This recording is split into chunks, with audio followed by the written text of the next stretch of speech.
Excuse me! Taxi! Come on, what are you doing? This is the 77 WABC minicast. Here we go. Another person outs himself as an ambitious loner who is already plotting a post-Trump world. Joe Kent. Not particularly. I've always watched him on Twitter. You know, he's run for a couple of offices, fancied himself some sort of counterterrorism expert, and he has just fired off a resignation letter. After much reflection, I have decided to resign from my position as director of the National Counterterrorism Center, effective today. Now, it's news for a lot of people that he was actually there, but okay. I cannot in good conscience support the ongoing war in Iran. What kind of conscience can you support it? I mean, I wonder where this guy was on Iraq. Something tells me he may have been gung-ho about that one.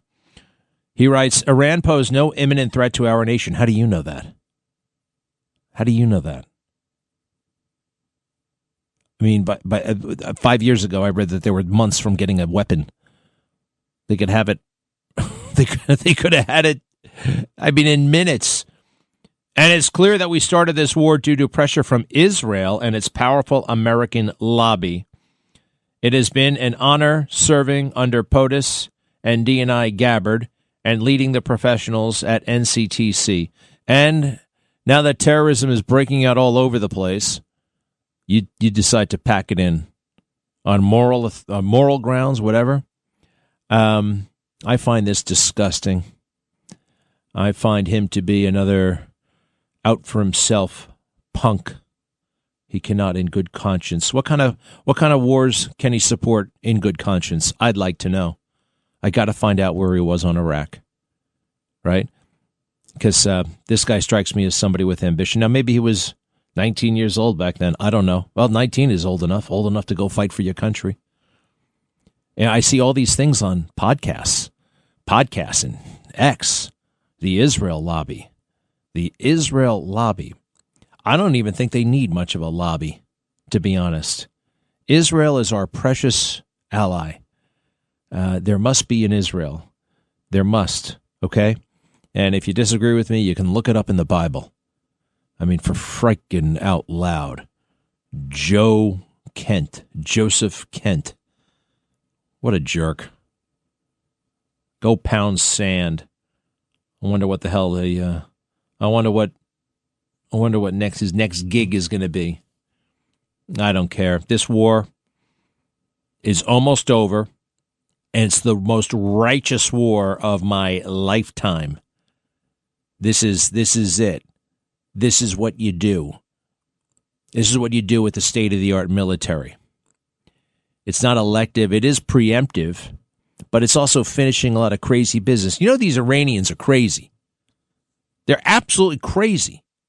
The stuff that they believe, I'm talking about the mullahs, the intelligentsia, the theocracy over there. They're absolutely nuts. 9-year-old girls you can marry. We're the great Satan. You know, and ever since 1979. And we never hit back. This guy is a madman. Khomeini, another Khomeini. Word is he's also gay. This guy, by the way, these people, they understand political power and might.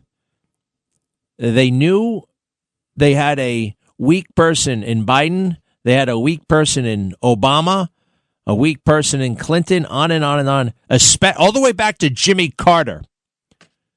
You know how fast they got rid of those hostages? They released those hostages when Ronald Reagan showed up instantaneously.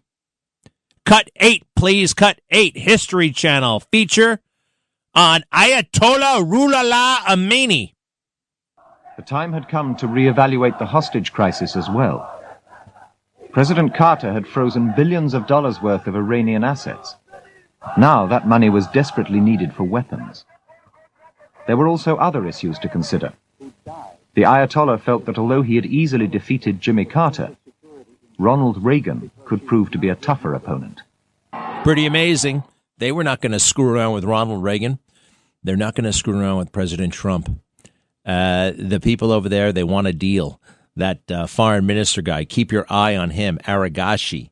He wants a way out. Hey, some of the images I continue to see are so good. They're artificial, but they're very, very good.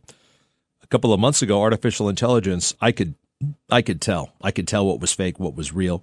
President Trump is right. This is another component of this war that the fake news is falling for. Do not do it yourself. Cut 9. Are a country that for years, I didn't know this until recently, they're a country based on disinformation.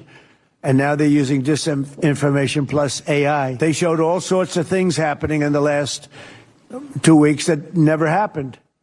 Between their kamikaze boats that don't exist, between blowing up the aircraft carrier, one of the great ships in the world, the Abraham Lincoln, on fire. They showed it on fire.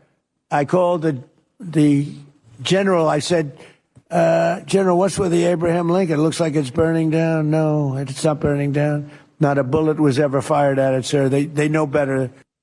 You know, you can listen to these press conferences, wherever you want to call them, in the Oval Office or in the East Wing, and it's very interesting. You will learn more listening to him than you will in a week, a month, a year of fake news.